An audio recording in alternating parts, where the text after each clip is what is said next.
नमस्कार. आम्ही लोक या YouTube मंचामध्ये आपल्या सगळ्यांचं स्वागत. मित्र, केवळ सत्तेत आणि सत्तेत चिकटून राहण्यासाठी महाराष्ट्रातल्या विद्यमान सरकारनं सरकारच्या तिजोरीची पुरेपूर वाट लावण्याचा जणू निर्धार केलेला आहे. आर्थिक आघाडीवर एवढ्या बेजबाबदारपणे वागणारं सरकार यापूर्वी महाराष्ट्रात कधीही आलेलं नव्हतं. आपलं सरकार पुन्हा सत्तेत यावं म्हणून शिंदे सरकारनं वाटेल तशी उधळपट्टी सुरू केली. महाराष्ट्रात शिवसेना किंवा राष्ट्रवादी काँग्रेस हे दोन पक्ष फुटले ते केवळ आर्थिक लालसेपोटी हे सूर्यप्रकाशा इतकं स्पष्ट आहे. या पक्षांमधले फुटीर आमदार सत्तारूढ युतीमध्ये जेव्हा दाखल होत होते तेव्हा आम्ही मतदारसंघाच्या विकासासाठी म्हणजेच निधीसाठी आणि म्हणजेच पैशांसाठी आपले मूळ पक्ष सोडतो आहोत असं निर्लज्जपणे सांगत सुटलेले होते. एकनाथ शिंदे आपल्याला वाटेल तेवढा निधी द्यायला तयार आहेत असं या आमदारांचं म्हणणं. तर जवळपास तेच म्हणणं अजित पवार यांच्याही आमदारांचं होतं. थोडक्यात केवळ सत्तेत राहण्यासाठी शिंदे आणि अजितदादा यांनी आपल्या लाडक्या आमदारांना हजारो कोटी रुपये कुठलीही तमा न बाळगता वाटून टाकलेले आहेत. महाराष्ट्रातल्या तमाम जनतेनं कर रूपानं दिलेल्या पैशांचा केवळ राजकीय कारणांकरता एवढा अंधाधुंद वापर आजपर्यंत कधीही झालेला नव्हता. हो, हे खरंच आहे की आमदारांमध्ये आपापल्या मतदारसंघांसाठी निधी खेचून आणण्याची स्पर्धा निश्चित असते.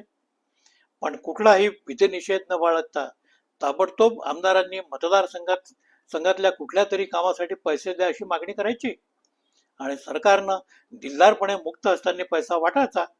हा कार्यक्रम मात्र आज महाराष्ट्रात निश्चितपणे सुरू आहे. या संदर्भातलं अजून एक निर्लज्ज उदाहरण असंच नुकतंच समोर आलेलं आहे.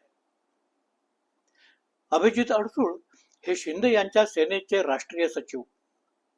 त्यांचे पिता श्री आनंदराव अडसूळ हे अमरावतीत खासदार होते. अमरावतीच्याच दर्यापूर मतदारसंघातून 2009 मध्ये अभिजित यांनी विधानसभेची निवडणूक लढवली. 2014 मध्ये ते पराभूत झाले. तेव्हापासून 2024 पर्यंत सतत अमरावतीच्या किंवा दर्यापूरच्या राजकारणात ते कुठं सक्रिय असल्याचं कोणाला दिसलेलं नव्हतं. पण एकनाथ शिंदे 2.5 वर्षांपूर्वी महाराष्ट्रात मुख्यमंत्री झाले आणि पुन्हा अभिजित यांच्या आशा आकांक्षांनी उचल खाल्ली. आता पुन्हा शिंदे सेनेनं त्यांना दर्यापूर येथून उमेदवारी दिलेली आहे. गेली 10 वर्ष इथल्या राजकारणापासून ते दूर असल्यानं इथलं राजकारण पूर्णपणे स्थानिकांच्या हाती राहिलेलं होतं. आता अभिजित यांनी पुन्हा दर्यापुरात उडी घेतली आणि इथल्या स्थानिक राजकारणाचा बाजच बिघडला. पुन्हा दर्यापुरात का असा प्रश्न त्यांना विचारला गेला तेव्हा दर्यापूर हे माझं घरच आहे असं उत्तर त्यांनी दिलं. आपण गेली 10 वर्ष इथे आमदार नव्हतो पण आपलं काम मात्र निश्चितपणे सुरूच होतं असंही ते म्हणतात. दर्यापूरच्या काही स्थानिक विकास कामांकरता आपण गेल्या 2.5 वर्षात मुख्यमंत्र्यांकडून कोट्यावधींचा निधी खेचून आणला असंही ते म्हणतात. त्यांच्या कार्यकर्त्यांनी असा निधी अडसूळांनी आणल्याचं समर्थन केलेलं आहे. म्हणजेच शिंदे मुख्यमंत्री आहेत म्हणून निधी आहे, नसते तर निधी मिळण्याची शक्यता नव्हती. म्हणूनच अडसूळ यांनीही पुन्हा दर्यापुरात येण्याची शक्यता नव्हती हे स्पष्ट होऊन जातं. थोडक्यात सत्तेच्या मदतीनं निधी आणायचा, निधीच्या जोरावर निवडणूक लढवायची आणि पुढलं राजकारण पुढे पुढे रेटत राहायचं असा हा सारा प्रकार. आता दर्यापुरात एकूण 2 सूतगिरण्या आणायच्या आणि एक साखर कारखाना आणायचं हे अडसूळ यांचं मूळ स्वप्न आहे. दर्यापुरात किमान 5,000 लोकांना रोजगार देऊ असंही ते म्हणालेले आहेत. या भागात एक वासुदेव सूतगिरणी आहे. ही गिरणी उभी करण्यासाठी भाग भांडवल म्हणून 18 कोटी रुपयांची गरज आहे. हे 18 कोटी रुपये शिंदे यांनी मुख्यमंत्री निधीतून द्यावेत अशी त्यांची मागणी आहे. खुद्द मुख्यमंत्र्यांनीही त्यांची ही मागणी आता मान्य केलेली आहे. पण केवळ आचारसंहिता लागल्यामुळं हे काम झालेलं नाही असं अडसूळ म्हणतात. पण निवडणुकीनंतर आपण आमदार होऊ, एकनाथ शिंदे पुन्हा मुख्यमंत्री होतील आणि सारी कामं मार्गी लागतील असा त्यांचा आशावाद आहे.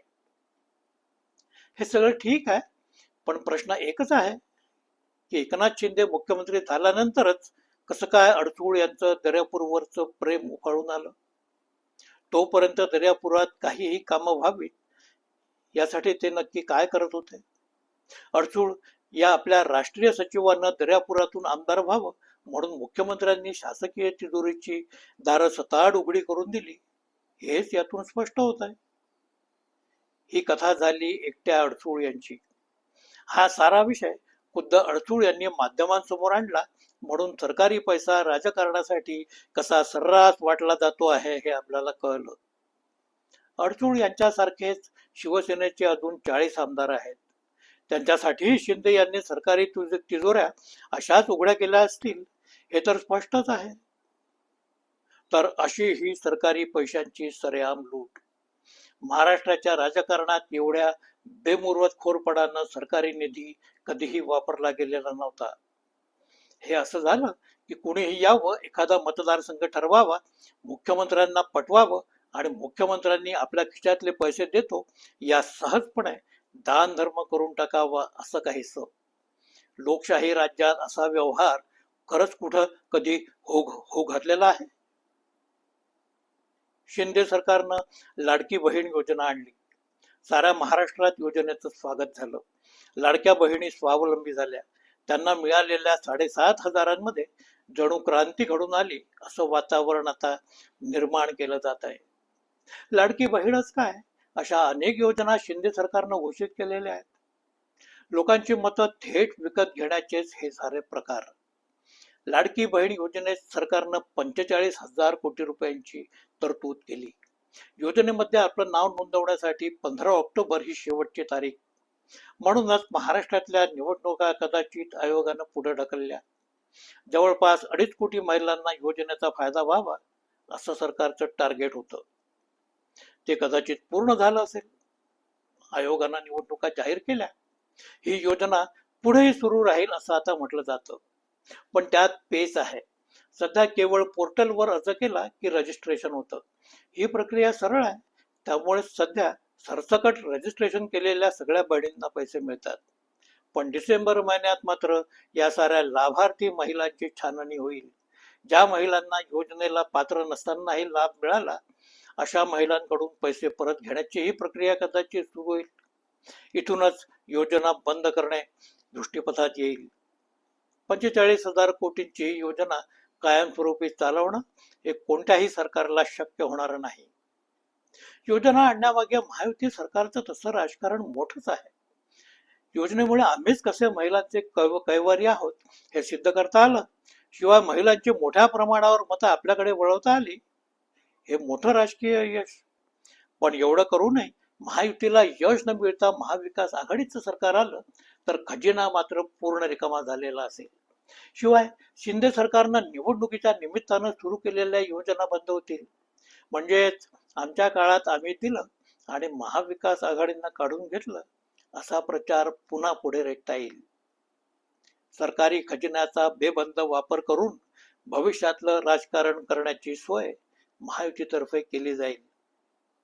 मित्रो, महाराष्ट्रातलं राजकारण 2021 पासून पूर्णपणे गाळात गेलंय असं आपण म्हणत होतो आणि मारतही होतो.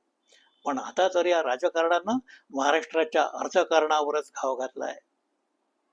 हे कुठल्याही जबाबदार राज्याचं राजकारण नाही आणि अर्थकारणी नाही.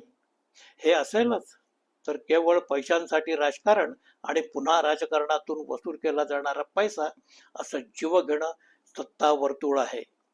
राज्याची आर्थिक स्थिती आज चांगली नाही. 2.5 लाख शासकीय पदं भरलेली नाहीत.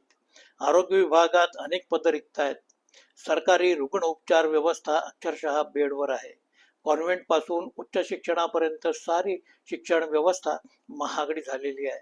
वह्या पुस्तकांवर 24% GST आकारला जातो. नोकऱ्या नसल्यामुळं सरासरी दरडोई उत्पन्न कमी झालंय. महागाईनं सर्वसामान्य आणि गरीब लोकांचं कंबरडं मोडलंय.